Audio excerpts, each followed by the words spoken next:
파이팅 2부 뉴스를 파헤치고 전망한다. 그래서 뉴스 파전인데요. 뉴스 파전 코너에 오늘 금요일이라서 김재원 전 국민의힘 최고위원 나오셨습니다. 어서 오십시오. 안녕하세요. 안녕하세요. 네.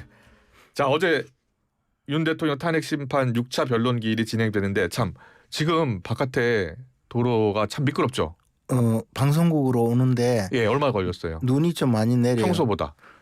평소보다 한 10분 정도 더 걸려요. 그렇군요. 그런데 예. 이제 길이 너무 미끄러우니까 출근하시는 운전자 네. 여러분들 출근길 좀 조심해 주셨으면 예. 좋겠어요. 좀 서두르는 게 조금 좋을 것 서둘러 같아요. 나서시고요. 알겠습니다. 자, 탄핵 심판 6차 변론 기일 이야기 해볼게요. 자, 곽종근 전 사령관 끌어내라라는 지시를 들었고 그것은 국회의원이 맞다라고 했어요. 그리고 윤 대통령과 김영원 전 장관이 전화로 의원 150명 안 되게 막으라라는 지시도 했다라고 진술했습니다. 먼저 곽종근 전 사령관의 주장은 어떻게 들으셨어요? 일단 그분 그 초기 단계부터 네. 즉 그 계엄 선포 이틀 후부터 그 굉장히 많은 말씀을 예. 쏟아내고 계시고 그 중에 이제 현장에서 그 인원이 투입된 예. 그 특전사 인원들이 투입된 이후에 그 철수 때까지 이야기를 예. 조금씩 바꿔가면서 이야기하는 바람에 예. 혼란도 많이 이야기했지만 한편으로 네. 논란도 많이 되는 것 같아요. 조금씩 바뀐다는 게 뭐가 구체적으로 바뀌었다는 겁니까? 당장에 그 우리 곽종근 사령관께서 예. 처음 그 국민들 앞에 나타난 네. 것이 야당 의원 김병주 의원의 개인 유튜브 방송이었어요. 예. 거기서 처음 시작하면서 네. 이렇게 뭐 요원들을 끌어내라 했다 또는 예. 의원들을 끌어내라 했다 예. 또는 어제 그 법정 진술에서 보면 인원들을 끌어내라 했다 뭐 네. 이런 여러 가지 이야기를 하면서 사실 이것이 굉장히 중요한 내용의 그 설명인데 예. 그것을 왜 저렇게 자꾸 말을 바꾸는지 하는 걱정입니다. 어쨌든 예. 저는 처음에는 예. 우리 국민들이 윤석열 대통령의 비상계엄 선포가 잘못된 것이고 그것이 뭐 더 이상 뭐 볼 것도 없는 그 내용이다 하면서 사실관계가 전부 확정된 것으로 언론 보도도 나오고 했었지만 예. 점점 시간이 지나면서 이런 여러 가지의 진술들이 나오고 또 그 과정에서 기존에 알려졌던 사실과 배치되는 그런 증언 내지 진술들이 나오니까 이제는 좀 더 사실관계를 확정해야 되겠구나라는 느낌을 갖는다고 봅니다. 예. 그러니까 지금까지는 뭐 볼 것도 없이 다 확인된 것처럼 그렇게 정리를 했고 또 특히 야당 측에서는 이건 뭐 볼 것도 없는 내란이고 거기에 조금이라도 그 두둔하는 발언을 하면 내란 예. 동조 더 나가서 공범이다 그렇게까지 주장을 했는데 좀 더 사실관계를 명확히 밝혀서 그것을 법적인 평가를 해야 되지 않을까. 그러면 이 탄핵 문제에 대해서도 지금까지 야당이 주장하는 그런 사실관계보다는 예. 좀 더 처음부터 원점에서 하나하나 따져서 재검토를 해서 그것의 법률적인 의미를 찾아야 될 거라고 생각합니다. 네. 어제 윤 대통령은 홍장원 전 차장 또 곽 전 사령관 때문에 내란과 탄핵 공작이 시작이 됐다라고 주장하고 나섰어요. 이 같은 주장에 대해서는 어떤 생각이세요? 윤 대통령 입장에서는 사실 그렇게 말씀하실 거라고 저는 처음부터 예견을 했습니다. 왜냐하면 예. 윤 대통령은 탄핵 계엄령 선포 직후에 예.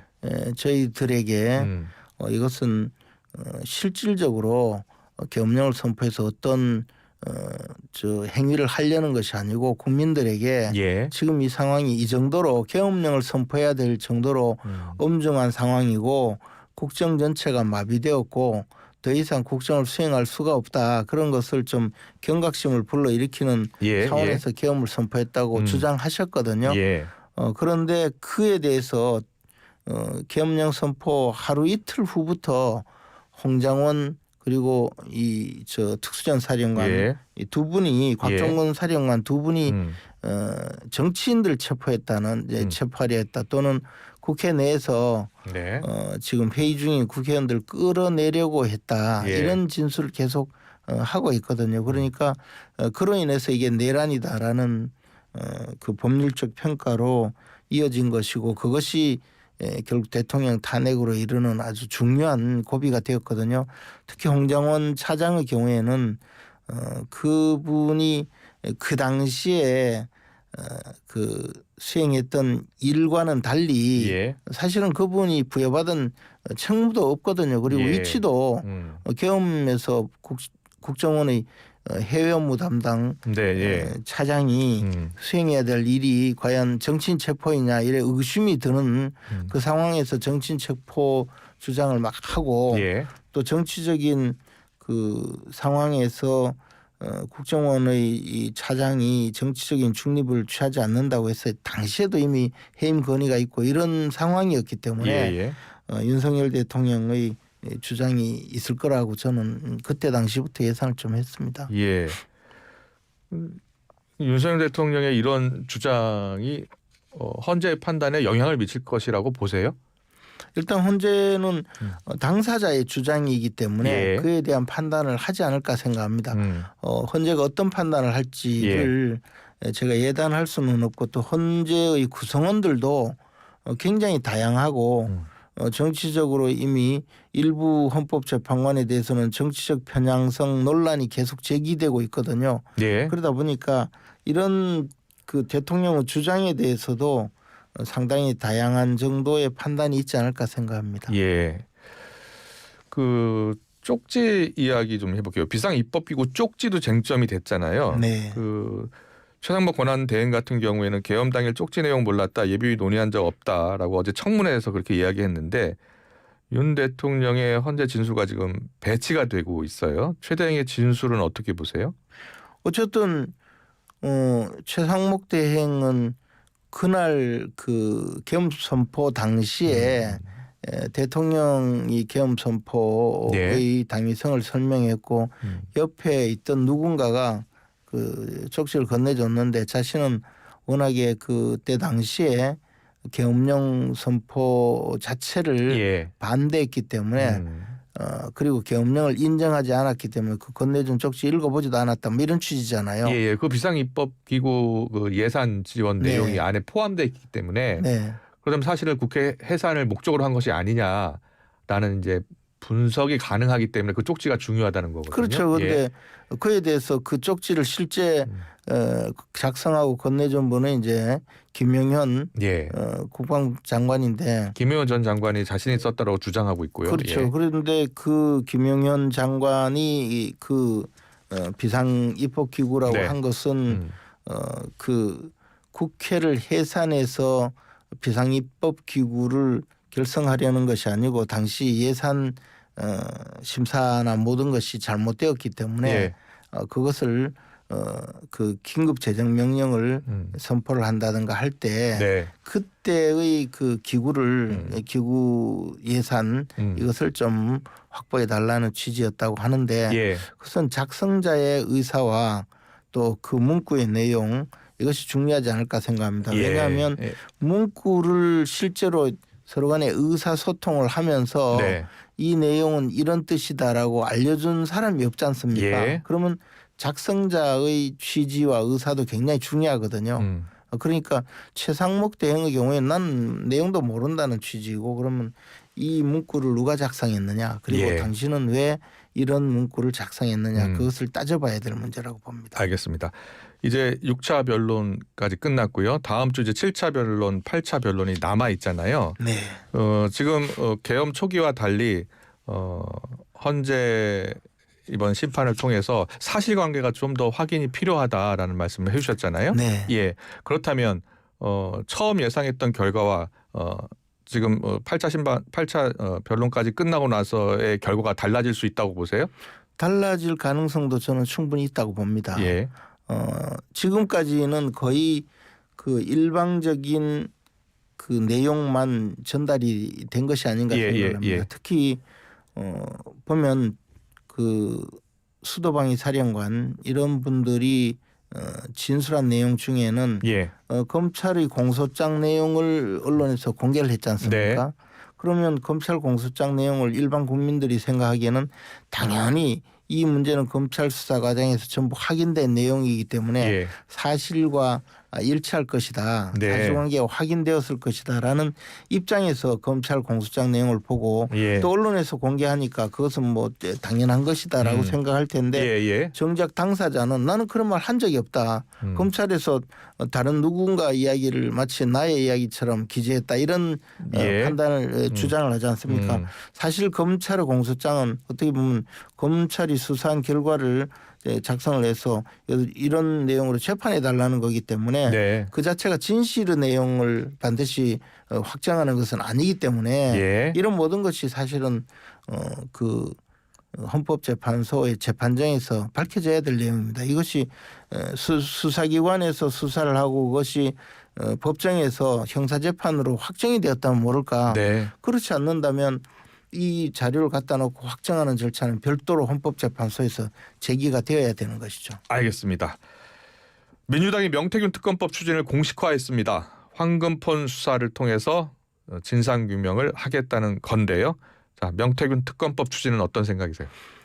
사실은 명태균 씨는 그동안에 이미 수사를 받았고 재판을 받고 있지 않습니까? 예. 재판을 받고 있는 사람이 그 뭐 황금폰이니 어쩌고 이름은 거창하게 했지만 자기가 쓰던 스마트폰을 어디 보관하고 대통령 협박용으로 활용하려 한 것 아니겠습니까? 그러니까 명태균 씨가 황금폰에 쫄아서 윤 대통령이 12월 3일에 계엄을 했다라는 주장을 박범계 의원이 면회하면서 들었다는 거예요? 그래서 그 사람이 얼마나 그 과대망상증 환자인가 또는 정치 사기꾼인가가 예. 그런 면에서 드러나는데요. 명태균 씨의 그 사건이 터진 것은 계엄령 선포 한 달 정도 전이었거든요. 예. 그런데 지금 검찰 수사나 야당에서 주장은 대통령이 그보다 훨씬 전부터 계엄에 관해서 여러 가지 이야기를 했다는 것 아닙니까? 네. 그래서 그런 논리 자체가 성립되지 않는데 아마 수사 과정에서 여당의 중진 의원들이나 또는 정치인들과 관련되어서 뭔가 조금의 대화 이런 것이 언론을 통해서 흘러나오고 있는데 그것을 좀 키워서 예. 여러 가지 정치적 반사이익을 얻으려고 하는 목적이 아닌가라는 생각입니다. 민주당이 늘 그런 일을 벌여왔죠. 네. 이재명 대표의 우클릭 행보가 최근에 주목을 받고 있고 이번 주에 이제 선거법 항소심 재판이 시작이 됐는데 위헌법률심판 제청 신청했어요. 자, 최근에 이재명 대표 행보에 대해서 어떻게 보세요? 일단 우클릭 행보라고는 하지만 그것도 역시 흥묘병묘론이 예. 아닌가 생각합니다. 표만 얻으면 되지 뭐 따질 거 뭐 있냐. 이것도 도움되면 뭐든지 해보겠다는 이재명 대표는 취지인데 이제 실용주의를 강조하고 나선 건데 그 표를 얻는데 실용주의라는 것은 결국은 거짓말을 한다는 의미겠죠. 내 생각은 접어두고 표 얻는데 도움되는 사탕 발리면 뭐든지 하겠다는 거니까 그런 취지이기 때문에 그분의 진실성이 드러나지 않는 한 예. 이제 국민들이 그에 대해서 속지는 않을 거라고 생각하고요. 예. 위헌법률 심사 제청을 하면서 재판은 지연되지 않을 것이다라는 이야기를 했는데 예.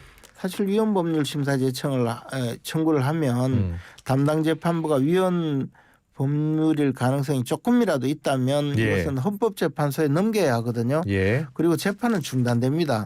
그런데 재판이 지연되지 않을 거라고 이야기하는 것은 첫째는 거짓말이거나 늘 하는 거짓말을 하거나 아니면 위헌법률 심사 청구를 해도 받아들일 가능성이 전혀 없다는 취지겠죠. 예.